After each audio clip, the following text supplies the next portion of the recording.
আজকে জেঠিমার বাড়ি গিয়ে ভিডিও করেছি, কারণ একদম ভিডিও করার সময় পাই না। সারাদিন এত কাজে ব্যস্ত থাকি যে একটু ভিডিও করার সময় হয় না। ওই জন্য মনে হলো জেঠিমার বাড়িতে গিয়ে ভিডিও করি। আর যখনই সবার ভিডিও দেখি না, তখন মনে হয় একটু ভিডিও করি, কিন্তু কি করব, আমার সময়ের ভীষণ অভাব। আর এই ভিডিও করলে তো হবে না, ভিডিও এডিট করে তারপরে ভিডিওটাকে ছাড়তে হবে। আর আমার ফোনের ভিডিও কোয়ালিটি বা ফটো কোয়ালিটি একদমই ভালো না, ওই জন্য ভিডিও করতে চাই না। আর কি দেখছিলাম বলুন তো, মাথার চুলগুলো প্রায় সবগুলোই পেকে যাচ্ছে আস্তে আস্তে। হ্যাঁ, বয়সের কারণে হতে পারে, পাকছে। তো যাই হোক, জেঠিমাদের বাড়ির আশপাশটা খুব ভালো লাগে আমার, ওই জন্য একটু আপনাদের সাথেও শেয়ার করলাম। আর এই যে জেঠিমার বাড়ি এসেছি রান্না করতে, শুরু করে দিয়েছি অলরেডি। জেঠিমারা মাঝে মাঝে ডালিয়া খায়, আমিও খাই, জেঠিমাদের বাড়ি টিফিন করি, ওই জন্য একটু ডালিয়া সেদ্ধ বসিয়েছি। ওর নামানোর সময় একটু মাখন দিয়ে নেওয়া হবে। আর হচ্ছে ভাত বসিয়ে দিয়েছি। আর এই যে ভিডিও করছি, একা একা হাসছি, এইসবই করছি। আর জেঠিমারা কথা বলছিল, সেগুলোও দেখছিলাম। আর এই যে জেঠিমাদের সেই ঐতিহাসিক ডালিয়া, সেইটাই দেখাচ্ছি।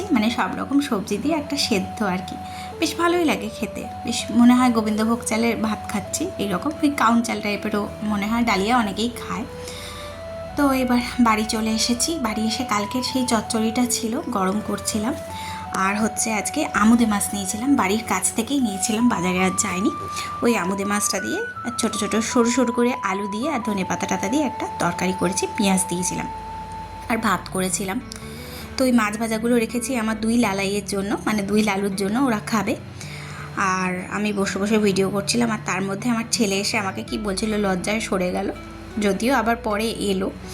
ও সচরাচর ভিডিওতে আসতে চায় না, ও পছন্দ করে না বা লজ্জা পায়, যাই হোক ও আসতে চায় না। আর আমার ভিডিও করতে এত ভালো লাগে, কিন্তু আমি একদম সময় পাই, তাই এখন করে যখন একটু সময় পাই তখনই ভিডিও বানাই। আর এডিট করা, ভয়েস ওভার দেওয়া, কারণ যখন যেখানে বানাচ্ছি ভিডিও, যখন যেখানে ভিডিও করছি, তখন তো আর ভয়েস দিয়ে ভিডিও করতে পারছি না, ওই জন্য পরে ভয়েস ওভার দিতে হয়। খুব একটা কোয়ালিটিও ভালো না, কারণ আমার ফোনটাও খুব একটা ভালো নয়। যখন যেরকম পারি করি। আর রাত্রে লুচি করছিলাম, কারণ বাবা মা অনেক দিন ধরে আমার ইচ্ছা করছিল একটু লুচি খাবো। তো বাবা মাও রাত্রে খাবে, বললো হ্যাঁ খাবো লুচি। লুচিটা যদিও রাত্রে বয়স্কদের দেওয়া উচিত না, কিন্তু কিছু করার নেই। একটু সুজি দিদি দিয়েছিল, আর লুচি দিয়ে বাবা মাকে দিয়ে দিচ্ছিলাম। রাত্রে না খুব একটা রান্না করতে ইচ্ছা করে না, একদমই ইচ্ছা করে না। তো যখন সময় পাই করি, বা শরীর যখন দেয় করি, কিন্তু একদম ইচ্ছাই করে না রাত্রে রান্না করতে। তাই একটু শর্টকাটে সেরে দিই, যেরম পারি, যেরম পারি। একটু ভাত করতে হলে ভাত, রুটি করতে হলে একটু রুটি, এই রকম। তো টাটা।